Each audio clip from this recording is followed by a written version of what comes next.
మాజీ సీఎం కేసీఆర్ మాజీ మంత్రి హరీష్ రావుకు తెలంగాణ హైకోర్టులో ఊరట దక్కింది. Justice PC Ghosh commission report ను తెలంగాణ హైకోర్టు నిలిపివేసింది. రిపోర్ట్ ఆధారంగా ఎలాంటి చర్యలు తీసుకోవద్దంటూ ఆదేశించింది. జస్టిస్ ఘోష్ కమిషన్ నియామకాన్ని సవాల్ చేస్తూ కేసీఆర్ హరీష్ రావులు హైకోర్టులో పిటిషన్లు వేశారు. దీనిపై విచారణ చేపట్టిన హైకోర్టు ధర్మాసనం పిటిషనర్ల వాదనలతో ఏకీభవించింది. సెక్షన్ 8 కింద నోటీస్ ఇవ్వకుండా ఆరోపణలు చేయడం సరికాదంటూ హైకోర్టు స్పష్టం చేసింది.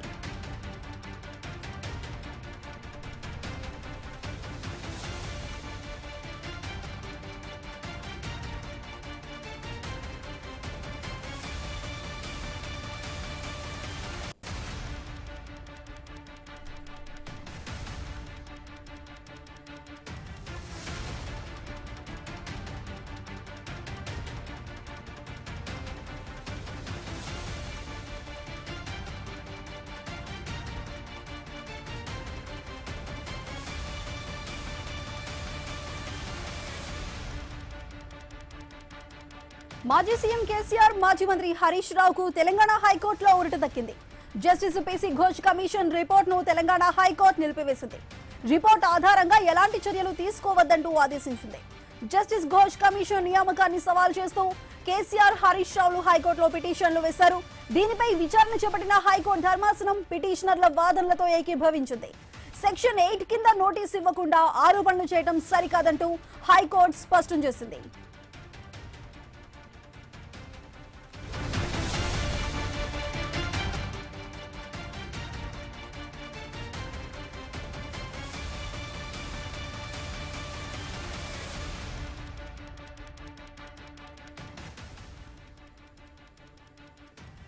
మాజీ సీఎం కేసీఆర్ మాజీ మంత్రి హరీష్ రావుకు తెలంగాణ హైకోర్టులో ఊరట లభించింది. ఇటు పిటిషనర్ల వాదనలతో హైకోర్టు ధర్మాసనం ఏకీభవించింది. అది దీనికి సంబంధించి పూర్తి సమాచారం మా ప్రతినిధి ఏవై స్వామి అందిస్తారు. స్వామి చెప్పండి, తెలంగాణ పీసీ ఘోష్ కమిషన్ కి సంబంధించి ఇటు హైకోర్టు ధర్మాసనం ఇటు పిటిషనర్ల వాదనలకు ఏకీభవించింది. మరి తీర్పుకి సంబంధించిన అప్డేట్స్ ఏంటి?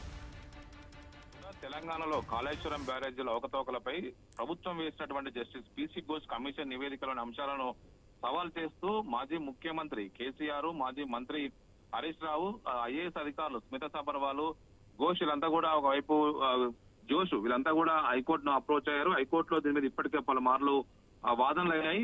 గత నెలలోనే తుది తీర్పు ఇవ్వాల్సినటువంటి కోర్టు తీర్పును వాయిదా వేసింది. ఈ రోజు chief justice court justice Aparesh Kumar ధర్మాసనం దీనికి సంబంధించిన విషయంలో తీర్పులు వెలువరించింది. పిటిషనర్ల తరపున వాదనలను ఏకీభవిస్తూ ఒకవైపు కమిటీ రిపోర్టు పైన ఒకవైపు స్టే ఇవ్వడం జరిగింది. మొత్తానికి ఈ కమిషన్ ఎలాంటి నిబంధనలు పాటించలేదని హైకోర్టు ధర్మాసనం అసహనం వ్యక్తం చేసింది.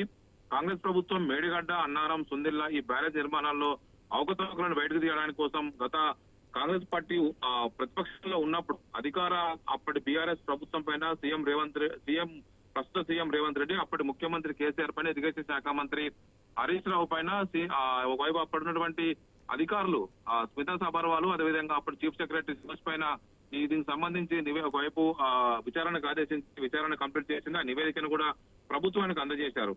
అయినప్పటికీ కూడా నివేదికలోని అంశాల ఆధారంగా ఇప్పుడు వారి మీద ఎలాంటి చర్యలు తీసుకోవద్దని చెప్పేసి హైకోర్టు ధర్మాసనం సంబంధించి ఒకవైపు ఉత్తర్వులు ఇచ్చింది. దీనికి సంబంధించినటువంటి విషయంలో జస్టిస్ అపరేష్ కుమార్ ధర్మాసనం అన్ని కోణాల్లో విచారించి ఈ నివేదిక ఆధారంగా ఎలాంటి చర్యలు తీసుకోవద్దని చెప్పేసి కేసీఆర్ ఊరట కల్పించింది. ఇందులోని కమిషన్ దీనికి సంబంధించిన విచారణ సందర్భంగా పలు నిబంధనలు పాటించలేదని చెప్పేసి కూడా హైకోర్టు ధర్మాసనం అసహనం వ్యక్తం చేసింది.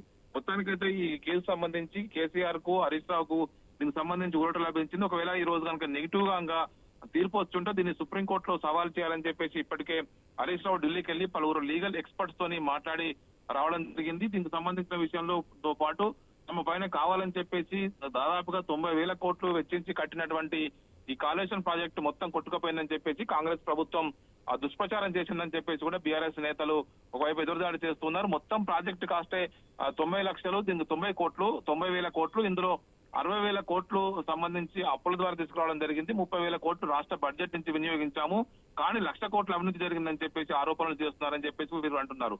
ఒకవైపు మొత్తం ప్రాజెక్టులో 3 బ్యారేజీలు, ఇటు మేడిగడ్డ ఉన్నటువంటి పార్వతి బ్యారేజీ, ఇటు సుందిల్లా బ్యారేజు, అదేవిధంగా ఇటు అన్నారం బ్యారేజ్, 3 బ్యారేజీల్లో సరిగా నిర్మాణ పరంగా డిజైన్ సరిగా ఎగ్జిక్యూట్ కాలేదు, సరిగా నిర్మాణం సంబంధించిన విలువలు పాటించలేదని చెప్పేసి కూడా వాళ్ళంతా కూడా కాంగ్రెస్ లో గతంలో ఆరోపణలు చేశారు. ఎలక్షన్స్ ముందు 2023 అసెంబ్లీ ఎలక్షన్స్ ముందు ఈ మేడిగడ్డ బ్యారేజ్ వద్ద 2 పియర్స్ కుంగిపోవడంతో కూడా పెద్ద ఎత్తున కూడా రాజకీయ దుమారం చెలరేగింది. అక్కడికి అప్పటి ఏఐసిసి అధ్యక్షుడు రాహుల్ గాంధీ, అదేవిధంగా పిసిసి అధ్యక్షులుగా ఉన్నటువంటి రేవంత్ రెడ్డి అందరూ కూడా కలిసి వెళ్లి దాన్ని పరిశీలించారు. ఈ ప్రభుత్వం వేలాది కోట్ల రూపాయలు ఖర్చు చేసి నిర్మాణాలను నిర్మించారు. దీనివల్లనే కాళేశ్వరం కుంగిపోయిందని చెప్పేసి కూడా పెద్ద ఎత్తున కూడా పొలిటికల్ గా అటాక్ చేశారు.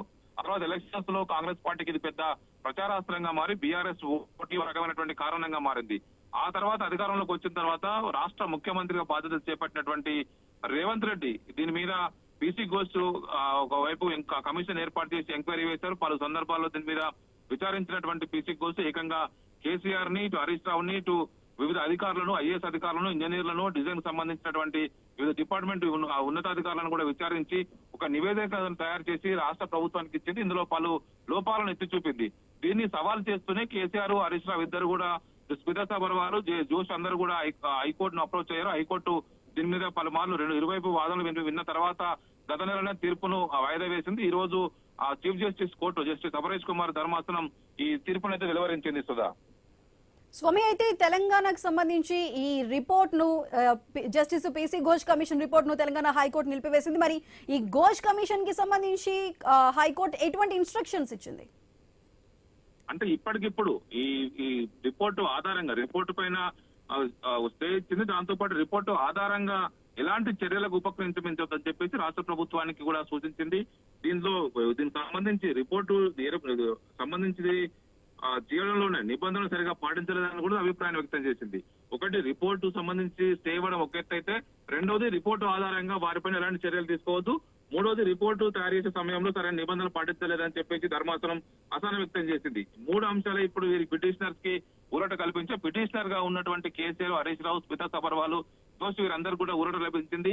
దీంతో ఇప్పుడు ప్రభుత్వం ఈ రిపోర్ట్ ఆధారంగా ఎలాంటి చర్యలు తీసుకోకుండా ఉంటుంది. ప్రభుత్వం కూడా ఇప్పుడు ఏం చేస్తుందో చూడాల్సి ఉంది. ప్రభుత్వం దీన్ని మళ్ళీ ఉన్న సుప్రీంకోర్టు అప్పీల్ కి వెళ్తుందా లేదా అనేది కూడా చూడాల్సి ఉన్నది. ప్రభుత్వం తీసుకునే నెక్స్ట్ స్టెప్ ఆధారంగా పిటిషనర్లు కూడా తమ వాదనలు వినిపించడం కోసం వారు కూడా ప్రిపేర్ అయ్యే అవకాశం అయితే కనబడుతుంది. మొత్తానికైతే కాళేశ్వరం సంబంధించి రాజకీయంగా గత కొద్ది సంవత్సరాలుగా పెద్ద రాజకీయ దుమారమే జరగబోతుంది. తెలంగాణలో 37 లక్షల ఎకరాలకు నీరు అందించడం కోసం దాదాపుగా 1,00,000 కోట్ల రూపాయల వ్యయంతో దీన్ని మొదలుపెట్టినటువంటి ప్రాజెక్టు కాస్త దాదాపుగా మరో 3వ టీఎంసీ కనుక కలుపుకుంటే 1,20,000 కోట్ల రూపాయలు ఖర్చు అవుతుందని చెప్పేసి కూడా ప్రభుత్వం అంచనాలు వేసింది. ఇప్పటికే 2 టీఎంసీలని మేడిగడ్డ నుంచి అన్నారం నుంచి సుందిల్ల నుంచి ఇటు మరోవైపు నందిమేడారం పంప్ హౌస్ నుంచి, అక్కడి నుంచి ఎల్లపల్లి బ్యారేజ్ ద్వారా తెలంగాణలో అనేక రిజర్వాయర్లకు నీరు అందించి లక్షలాది ఎకరాలను తాగునీరు అందించడం కోసం తలపెట్టినటువంటి బహుళ ప్రయోజనకారిగా ఉండేటువంటి ప్రాజెక్టు విషయంలో కావాలని చెప్పేసి బీఆర్ఎస్ కు పేరు వస్తుందని చెప్పేసి కాంగ్రెస్ పార్టీ దుష్ప్రచారం చేసిందని చెప్పేసి కూడా బీఆర్ఎస్ నేతలు ఎదురుదాడి చేస్తారు.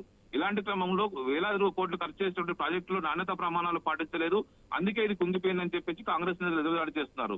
అందుకోసమే జరిగినటువంటి నిర్మాణపరమైన నాణ్యత లోపాలను పరిశీలించడం కోసమే జస్టిస్ పినాకిని ఘోష్ ఆధ్వర్యంలో ఈ కమిషన్ అయితే ఏర్పాటు చేసి నివేదిక అయితే ప్రభుత్వానికి అందజేశారు. దాన్నే ఇప్పుడు వీళ్ళు సవాల్ చేశారు హైకోర్టులో. Sudha, right Swamy, thank you.